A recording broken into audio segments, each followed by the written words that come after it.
Dear students, आज हम solutions chapter से एमसीक्यू सीरीज सेकेंड करेंगे। तो पहले क्वेश्चन देखें यहाँ पर, विच of the following units is useful in relating concentration of the solution with its vapour pressure. तो अगर हमें concentration of the solution vapour pressure को रिलेट करना है, यहाँ पर कौन सी क्वांटिटी से हम उसको रिलेट कर सकते हैं और उसके यूनिट्स क्या होंगे। ठीक है, तो यहाँ पर हमारे पास में 4 ऑप्शंस क्या हैं students, mole fraction, ppm, mass percentage और फोर्थ ऑप्शन है मोलैलिटी। ठीक है, अब ये 4 ऑप्शंस के अंदर से हमारे को करेक्ट ऑप्शन चूज़ करना है।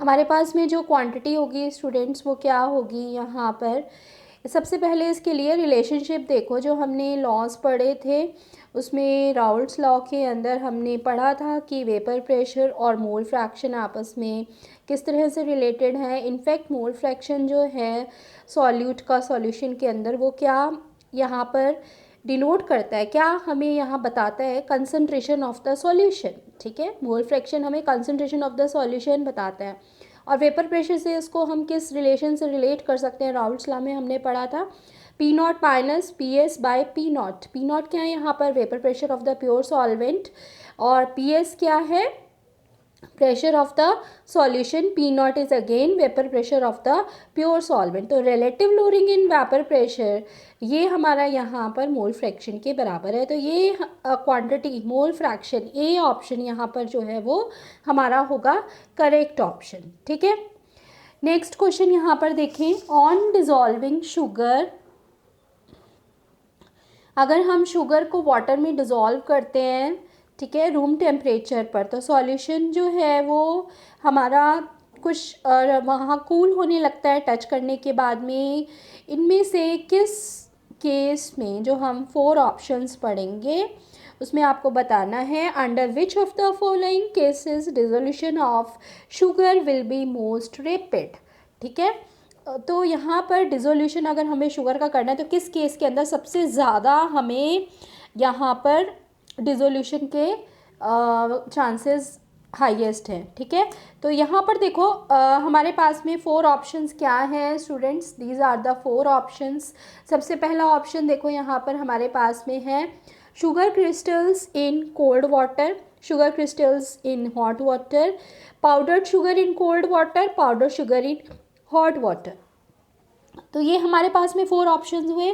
ठीक है, अभी जो हम क्वेश्चन पढ़ रहे हैं स्टूडेंट्स, क्वेश्चन के अकॉर्डिंग हमें यहाँ पर क्या पता चल रहा है कि अगर हम सॉल्यूशन को टच कर रहे हैं तो वो कूलिंग कर रहा है, इसका मतलब एंडोथर्मिक रिएक्शन है। और एंडोथर्मिक रिएक्शन में हमें यहाँ पर ली चैटलियर प्रिंसिपल लगाते हुए स्टूडेंट्स क्या पता चलता है कि as solution is cool to touch, तो यहाँ पर डिसोल्यूशन का प्रोसेस एंडोथर्मिक या ली चैटलियर प्रिंसिपल के अकॉर्डिंग हाई टेम्परेचर जो है वो फेवर करेगा डिसोल्यूशन के प्रोसेस को। ठीक है, तो हमारे पास में यहाँ पर जो यहाँ पता चल रहा है कि एक तो हमने शुगर के क्रिस्टल्स लिए, एक पाउडर शुगर, 2 ऑप्शंस हमारे पास में यहाँ पर 4 ऑप्शंस में 2 ऑप्शंस इस तरह की हैं, शुगर क्रिस्टल्स और पाउडर शुगर लिया है, जिसमें पाउडर शुगर के अंदर सरफेस एरिया बढ़ने से हमेशा वहाँ पर लार्जर सरफेस एरिया होने की वजह से डिसोल्यूशन फास्टर होगा। और अगर हमने टेम्परेचर राइज किया तो एंडोथर्मिक रिएक्शंस में हाई टेम्परेचर फेवर करता है डिसोल्यूशन के प्रोसेस को। तो हमारे पास में ऑप्शन डी करेक्ट ऑप्शन हो जाएगा स्टूडेंट्स, कि अगर हम पाउडर शुगर ले रहे हैं हॉट वाटर के अंदर उसको डिसॉल्व कर रहे हैं तो डिसोल्यूशन इंक्रीज करेगा। ठीक है, बहुत ज़्यादा इंपॉर्टेंट है इस तरह के क्वेश्चन स्टूडेंट्स। ये हमारे यहाँ पर जो हैं थर्ड क्वेश्चन देखें स्टूडेंट्स, यहाँ पर हमारे पास में थर्ड क्वेश्चन है एट इक्विलिब्रियम। अगर हम यहाँ पर इक्विलिब्रियम के अंदर देखें, rate of dissolution of a solid solute in a volatile liquid solvent, हमारे पास में वोलेटाइल लिक्विड सॉल्वेंट है। ठीक है, उसके अंदर हमने सॉलिड सॉल्यूट को डिसॉल्व किया है। 4 ऑप्शंस देखो यहाँ पर इक्विलिब्रियम पर क्या होगा। ए ऑप्शन में less than the rate of crystallization, यहाँ पर हमारा जो रेट ऑफ डिसोल्यूशन है वो कम होगा रेट ऑफ क्रिस्टलाइजेशन से। सेकेंड ऑप्शन में ज़्यादा होगा रेट ऑफ क्रिस्टलाइजेशन से रेट। किसका, रेट ऑफ डिसोल्यूशन का ज़्यादा रेट होगा रेट ऑफ क्रिस्टलाइजेशन से, या इक्वल होगा दोनों का रेट, या ज़ीरो होगा। तो यहाँ पर स्टूडेंट्स, क्योंकि हमें क्वेश्चन में ही उसने बोला है कि इक्विलिब्रियम की रिएक्शन पर हमें यहाँ पर इक्विलिब्रियम पॉइंट पर कंपेयर करना है, तो इक्विलिब्रियम पॉइंट पर rate of dissolution will be equal to rate of crystallization, so the option C will be the correct option. ठीक है, यहाँ पर ऑप्शन सी जो है वो होगा करेक्ट ऑप्शन। इक्विलिब्रियम पर रेट ऑफ क्रिस्टलाइजेशन और रेट ऑफ डिसोल्यूशन दोनों ही इक्वल होंगे। Option C will be the correct option. ठीक है, beaker contains a solution of substance A.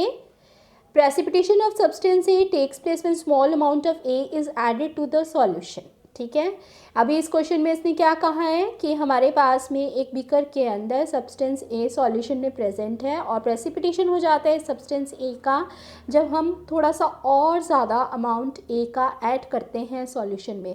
तो सॉल्यूशन हमारा वहाँ पर क्या हो चुका है, सैचुरेटेड, सुपर सैचुरेटेड, अनसैचुरेटेड और कंसनट्रेटेड। ठीक है, तो इसके अंदर हमारे पास में स्टूडेंट्स सैचुरेटेड सॉल्यूशन के अंदर जब भी आप और ज़्यादा सब्सटेंस ऐड करते हो सॉल्यूट का, जैसे यहाँ पर हमारे पास में ए सब्सटेंस है जो कि उसमें अब डिज़ोल्व नहीं हो सकता, तो वहाँ पर क्या होगा कि हमारे पास में वो और ज़्यादा डिज़ोल्व अगर हम उसमें कर रहे हैं तो वो सुपर सैचुरेटेड सॉल्यूशन बनेगा और सब्सटेंस वहाँ पर सेपरेट आउट होना स्टार्ट हो जाएगा as a process of precipitation. ठीक है, तो ऑप्शन यहाँ पर हमारे पास में करेक्ट ऑप्शन क्या हुआ स्टूडेंट्स कि हमारे पास में यहाँ पर जो सॉल्यूशन है वो क्या है, सुपर सैचुरेटेड सॉल्यूशन होगा जिसमें हमारे पास में सब्सटेंस जो है वो सेपरेट होगा एज अ प्रेसिपिटेट, वही इसने पूछा था। तो बी ऑप्शन यहाँ पर होगा स्टूडेंट्स करेक्ट ऑप्शन। ठीक है, नेक्स्ट देखेंगे।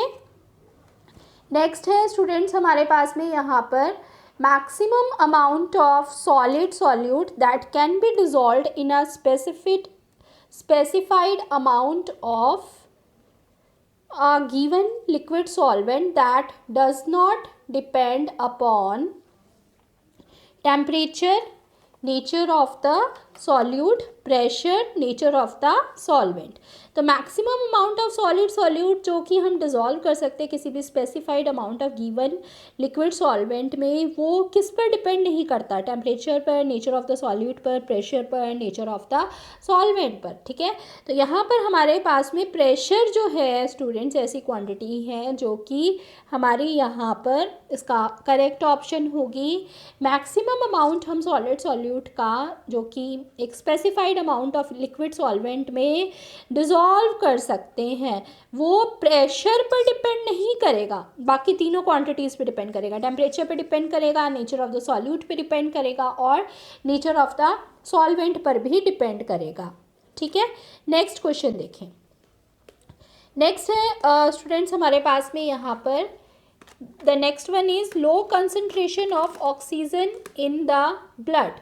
हमारे पास में जो लो कंसंट्रेशन है ऑक्सीजन की ब्लड के अंदर या टिश्यू के अंदर, वो हाई एल्टीट्यूड पर जाने पर जो है वो लो कंसंट्रेशन किस वजह से हो जाती है। ठीक है, low concentration of oxygen in the blood and tissue of people living at high altitude, high altitude में रहने पर ये किस वजह से होती है, लो टेम्परेचर, लो atmospheric pressure, high atmospheric pressure या फिर both, low atmospheric pressure and low temperature. ठीक है, तो हमारे पास में यहाँ पर करेक्ट ऑप्शन क्या होगा स्टूडेंट्स।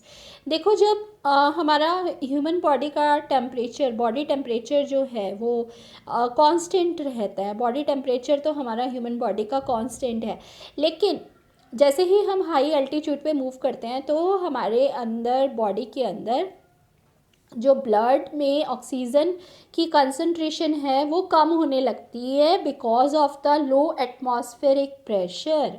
ठीक है, तो हमारे पास में low concentration of oxygen in blood या टिश्यू जो में प्रेजेंट होता है ब्लड में या टिश्यू में, हाई एल्टीट्यूड पे। वो किस वजह से होता है कि वहाँ पर एटमॉस्फेरिक प्रेशर कम हो जाता है। बाकी ये सब ऑप्शंस गलत हैं यहाँ पर। ऑप्शन बी जो है स्टूडेंट्स यहाँ पर होगा करेक्ट ऑप्शन। ठीक है, समझ गए। नेक्स्ट देखो, नेक्स्ट है स्टूडेंट्स हमारे पास में यहाँ पर नेक्स्ट ऑप्शन है during the formation breaking and strength of hydrogen bond product which of the following mixtures will show a positive deviation from Raoult's law.